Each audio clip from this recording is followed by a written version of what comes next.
All right, now for those of you who've studied geology a little bit, or Earth time, historical time, geology time, it's not the Pleistocene period, it's the Pleistocene period, but he gets it mixed up as he always does, and this is your Pleistocene period. Well, and in some ways it's kind of like Pleistocene. Now, don't get me wrong, he says, the whole shebang hadn't cooled down all that much from your Molson state.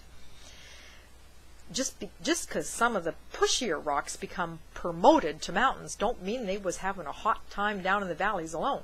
I mean, they wasn't still on the bubble or nothing, but neither was they what you'd call your good temperate. I don't exactly recall my zone at the time, but I'd say that the Parry Sound Muskoka district back then was pretty subtropical.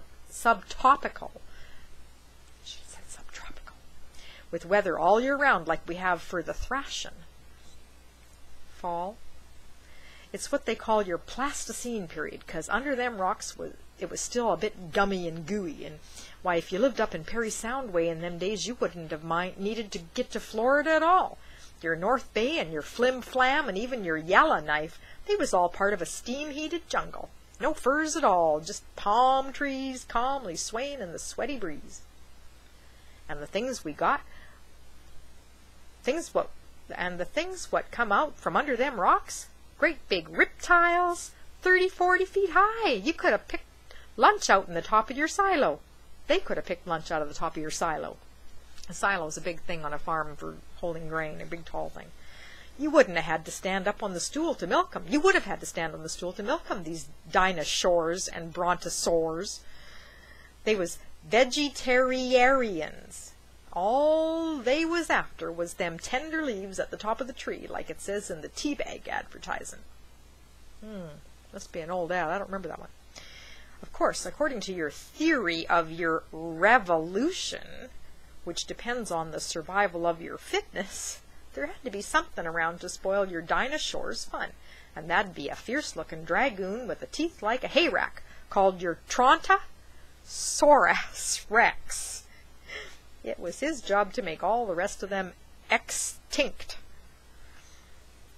Him not being a vegetarian, he hung around them others mainly because of the meat.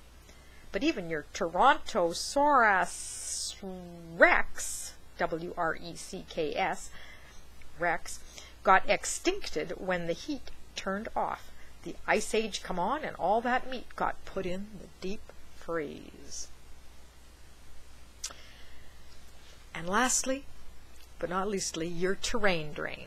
Everybody's yapping today's about them Yanks grabbing up at our assets, but I can't figure out what them US's is after if they hasn't already got what. I can't figure out what them US's is after they hasn't already got down there in the land of your free and easy. Even back during your first Ice Age, they got a pick of our topsoil. You take them big glacy ears moving down them Frobisher Bay and putting us all in cold storage. Well, all that icing pushed that cream of our loam is a type of dirt, in front of it and dumped it over your 49th parallel of latitude.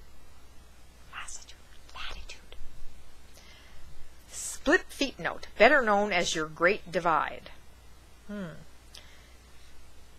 the 49th parallel is the border between the U.S. and Canada. Okay. So, 49th parallel of latitude is the line between the Canada and the United States. So, now we're down to your rock bottom, and all that creamy loam is part of your great American desert, and it's still oozing down that way every time there's a spring runoff. There's no need for them Yanks to come up here and cut our water off. The law of gravity has been in effect in both countries, and all they have to do is wait. You look at your globe and you can watch our country run downhill. It doesn't work that way. Ever since in time immemorial, we've been trickling down to the States. Now, all that happened after our 10,000-year cold snap, when somebody changed your thermostat, and Canada become your melting plot. Now, never mind.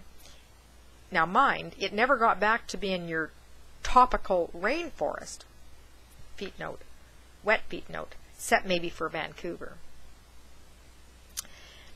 But things did start to warm up, with a few prevailing westerlies from Killaloe and a couple of schnooks from Calgary. Mind you, just when things was getting nice.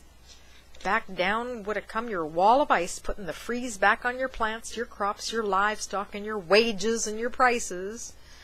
This here reoccurrence happened 3 or 4 times, and all that shift in ice kind of discouraged steady settlement. So for quite a spell, Canada got more or less uninhibited. He means uninhabited because of the ice. And then he gets into your prehistoric man and your early inhabitants, but we're not going to read those because that's not so much about space science and earth science and the history of the earth and the universe. But I hope you enjoyed Charlie Farquason's explanation of how the earth all got started.